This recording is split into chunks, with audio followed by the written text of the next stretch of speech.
if WhatsApp is not working on your iPhone.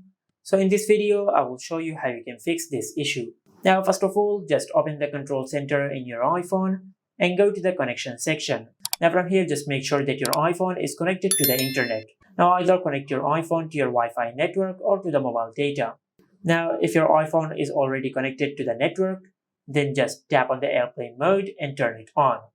And after you do that, then just wait for a few seconds, then turn off airplane mode. And by doing that, you will do a quick network refresh. Now just check if your issue is fixed or not. If your issue is still not fixed, now from here just swipe up from the bottom of the screen and open the recent apps section. Now if WhatsApp is running in the background, just remove it. Then just go to settings and tap on general. From here just tap on iPhone storage, and from this app list just look for WhatsApp. Tap on offload app and select offload.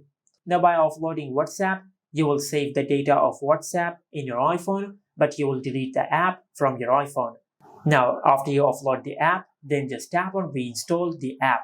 And by doing that, you will simply delete the app and you will reinstall it. And if WhatsApp has any software update available, it will update the app and it will install it back on your iPhone. And as you can see, the documents and the data of WhatsApp are not deleted. Now from here, just check if your issue is fixed or not. Now for an example, if your issue is still not fixed, then for the next step, you will need the password of the parental controls of your iPhone.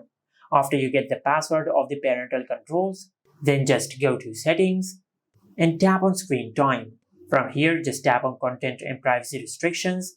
Now, if this toggle is enabled, just turn it off.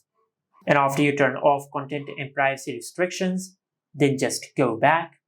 And under the main settings page, just tap on apps. From this app list, just look for WhatsApp, then tap on it. Now just make sure you give the WhatsApp app all these permissions. As you can see, you have the option for mobile data, background app refresh, live activities, and much more. Just make sure you give WhatsApp all these permissions. Now after you give WhatsApp all these permissions, then just go to your home screen and perform a force restart on your iPhone.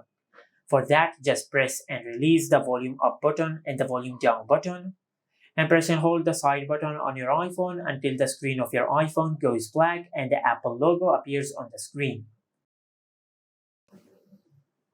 Once the Apple logo appears on the screen, just release the side button. Now after the restart process is completed, then just check if WhatsApp is working or not. Now if WhatsApp is still not working, then we will have to check if the server of WhatsApp is down or not. So for that, just open the Safari web browser. Then in the search bar, just search this. Now from here, just open this website. Now just scroll down and check this graph. If the graph has a huge spike in the last 24 hours, then this means that there is an issue with the server of WhatsApp. Now you will have to wait until WhatsApp fixes their server. And this is how you can fix WhatsApp not working on any iPhone. Make sure to like, comment, and subscribe. Thank you for watching.